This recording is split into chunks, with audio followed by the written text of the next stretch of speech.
Hello everyone. I just saw Final Fantasy 15 Kingsglaive.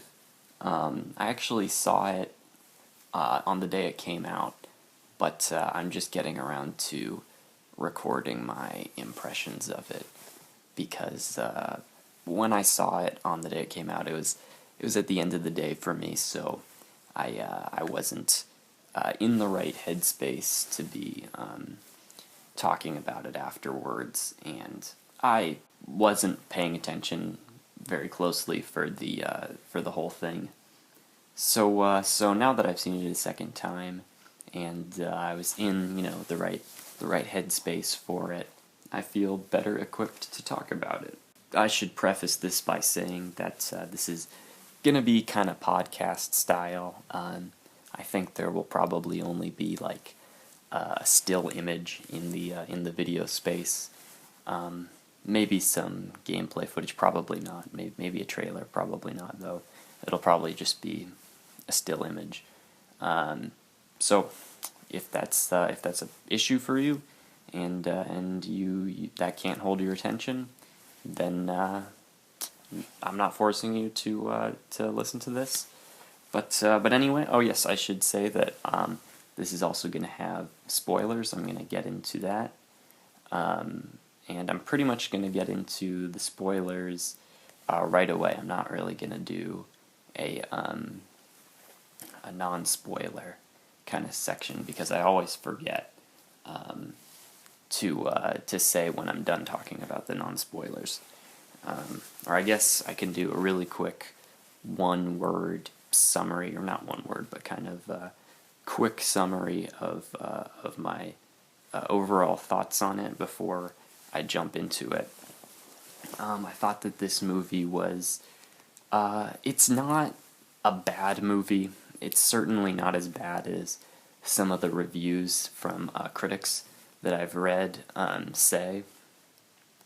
And some of those scores on some of those websites are a little misleading. Like I went in and I read some of the reviews, and like a C for the movie, or the equivalent to a C rank for the movie was categorized as a negative review, and I don't really see that as necessarily a negative review. I mean, it kind of depends on the critic and what their grade scale is, but anyway, that's hard to tell. Just looking at one review from that writer, from that critic. But I can't. This is certainly not a good movie either. I kind of think that it's not even mediocre. I think that it's a little worse than mediocre. But anyhow, I'm just gonna jump into my thoughts on it right now. Overall, it seemed to be a pretty coherent story, at least the plan for Niflheim to invade Insomnia. That made sense. So, I will say that I found that Niflheim scheme to be pretty thrilling and pretty entertaining to watch. There are things here and there that I had questions about, but overall that plan seemed to be pretty good to me.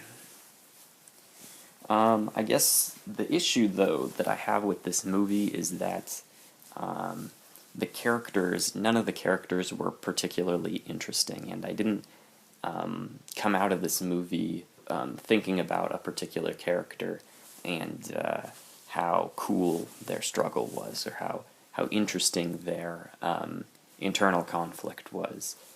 Besides maybe King Regis, I found the decisions that he had to make to be compelling, and I sympathized with him. And I mean, I felt bad for the guy because he had to make some tough decisions, and partially because we don't have a whole lot of context for the Niflheim Niflheim Lucius War, that it was a little unclear if he was justified in doing what he was doing or not.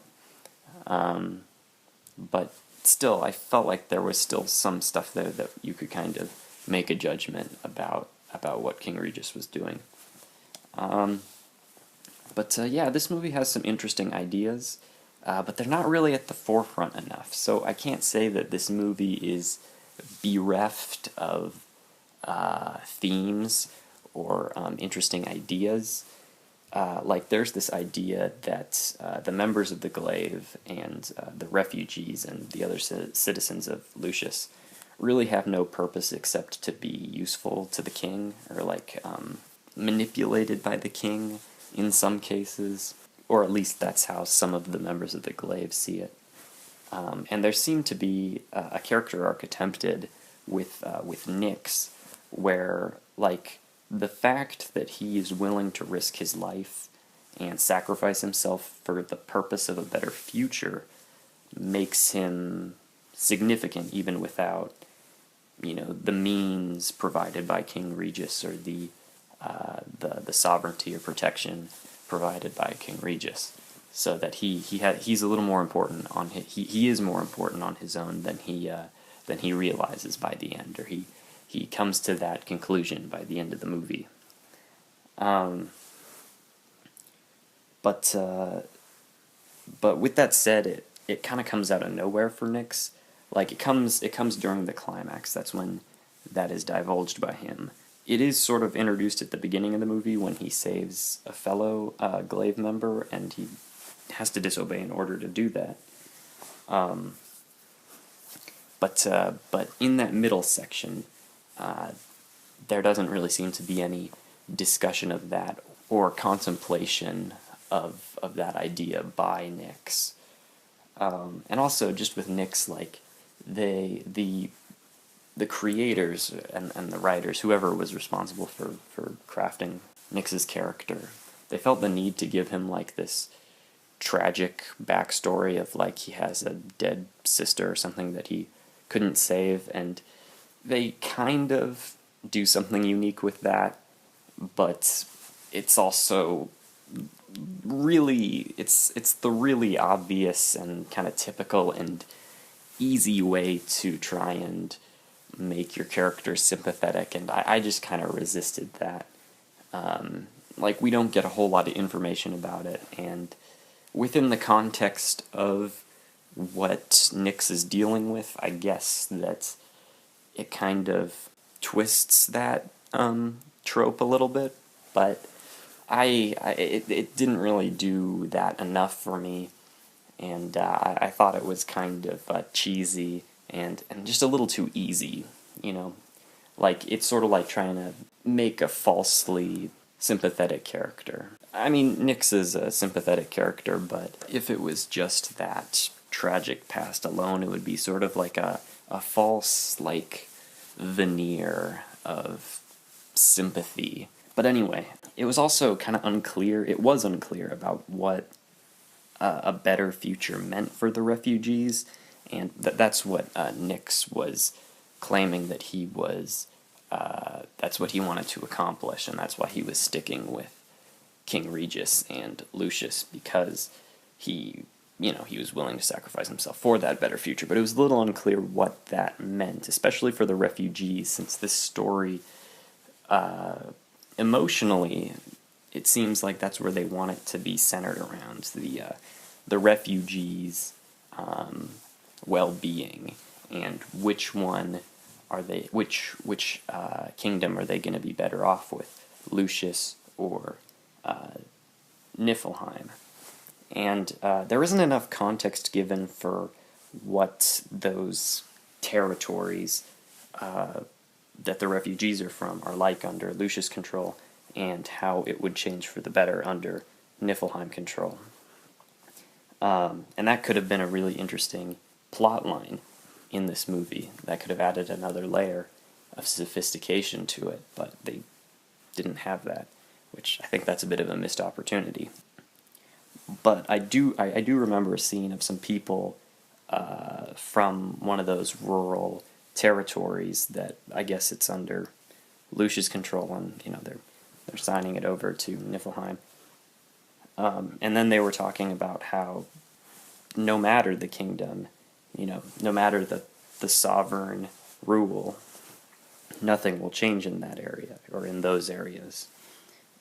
So then if nothing is changing, then why do the refugees care so much?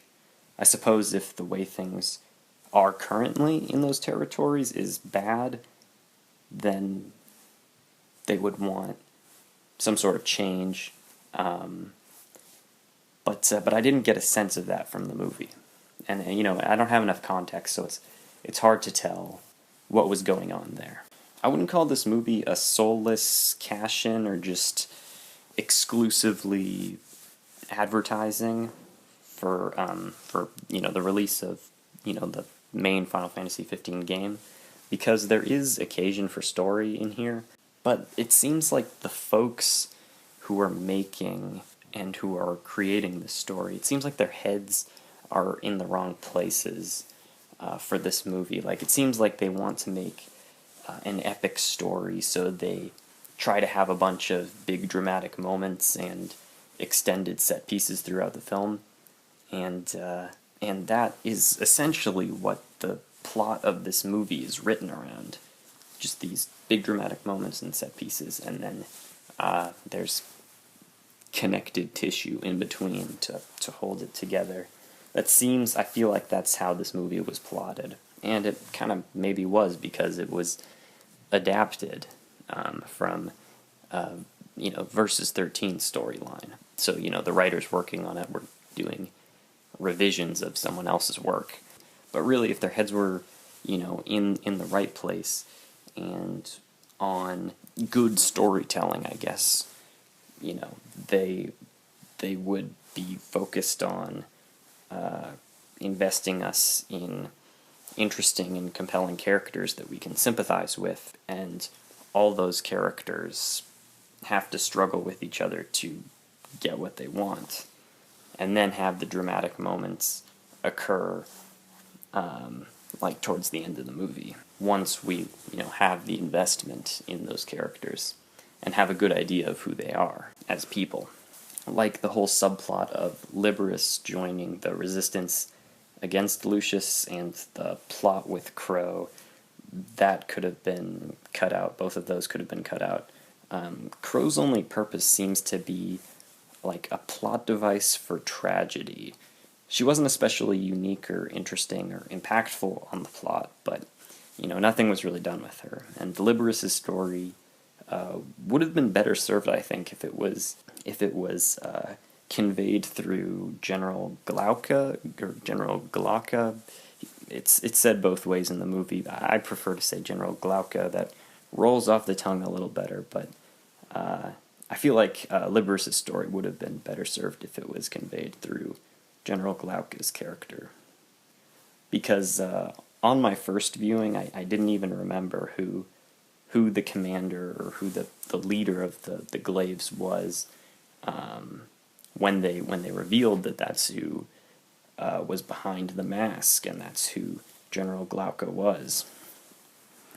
But like, if they really wanted that reveal to work, you need to give us reasons to care. And also, we could have gotten a better context for the situations of the refugees with Glauca's character as well. Also, those action set pieces, those could have been trimmed down, or like that one at the beginning of the movie. I feel like that could have been completely lifted.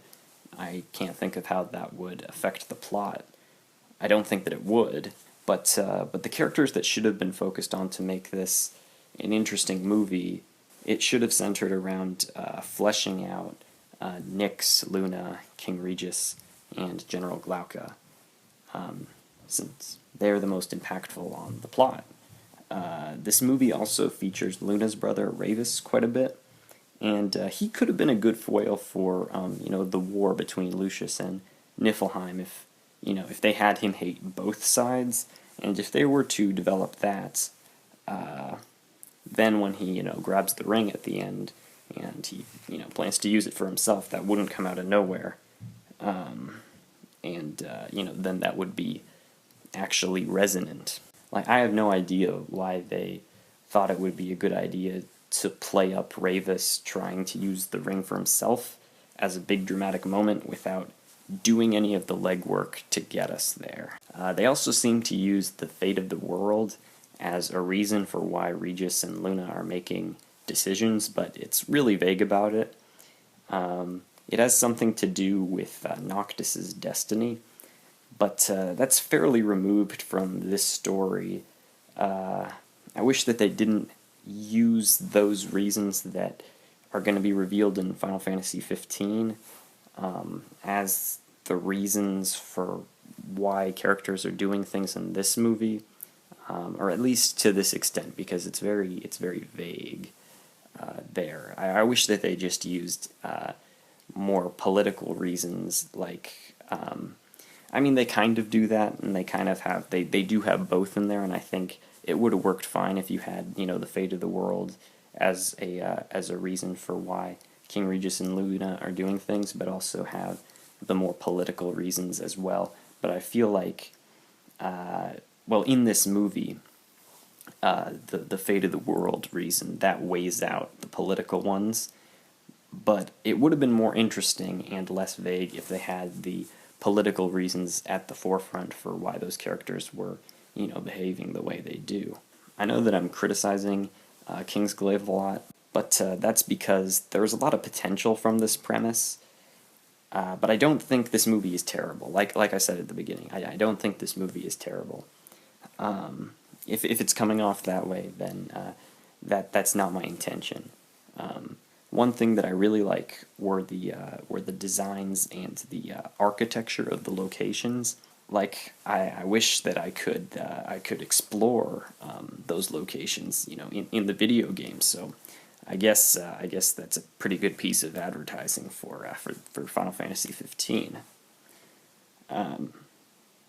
Again, Regis for the most part was compelling, but I did think they killed him off a little prematurely, because I didn't feel as invested in him as I would have liked to be when they, you know, to really feel the impact of his death. I also thought it was really fun that we got to see a nod to that scene in the Versus 13 trailer with Stella and Noctis in front of the fish tank, except for, of course, you know, it's played out a little differently here with Nyx and Luna, but they're still in front of that fish tank with all those cool and crazy looking fish in it.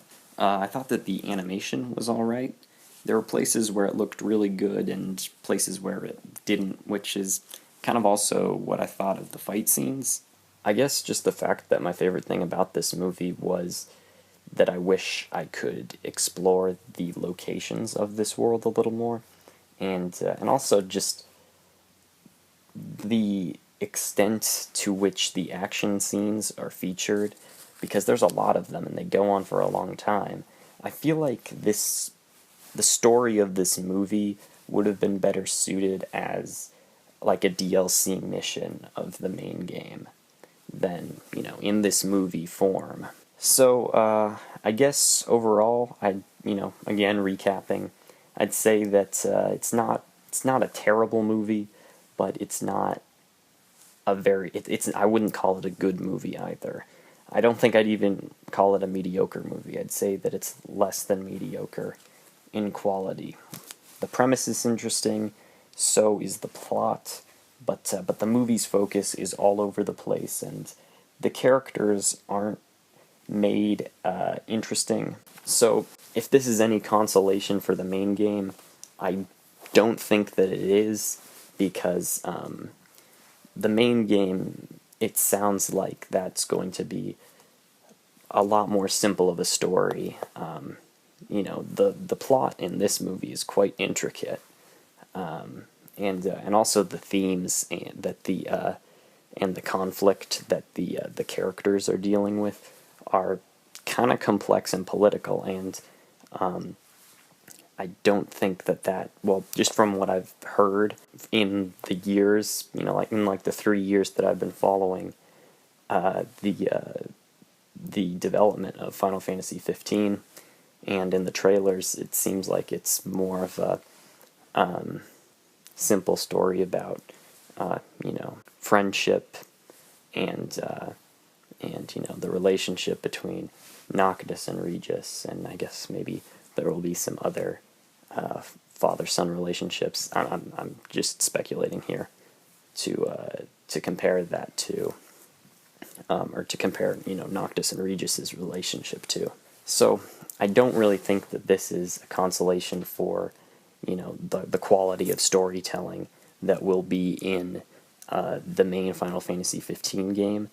I feel like this is kind of, or I'm hoping that this is the case, where this is sort of like the Star Wars prequels, and this movie is sort of like the Star Wars prequels, and the main game, the story of that, is more like the original trilogy, not just in quality, but also just in intricacies of the plot. So that's kind of what I'm hoping for, and also some of those episodes. There's like a Final Fantasy 15 anime that's being released right now, and I don't know who's writing those. I doubt that it's the folks that are working on the main the main Final Fantasy 15 game, possibly because the writers, they aren't constantly writing new things. That's probably done by now. I don't really know, but some of the episodes of that I've thought were quite good. So it's hard to say, what the what the quality of the main game story will be like. I have a wait and see attitude towards that. I don't have any preconceived judgments about the quality of that game story, before I've played it. So yeah, that's all that I have to say about that, I guess. So I've got other Final Fantasy 15 content on my channel. Like, I did a analysis of the footage that was shown at E3 2016, and I also have another video about what I think of the delay for the release date of Final Fantasy 15, and what I think that means about the development of the game. So thanks for listening, and yeah, go check out some of the stuff on my channel if you're interested.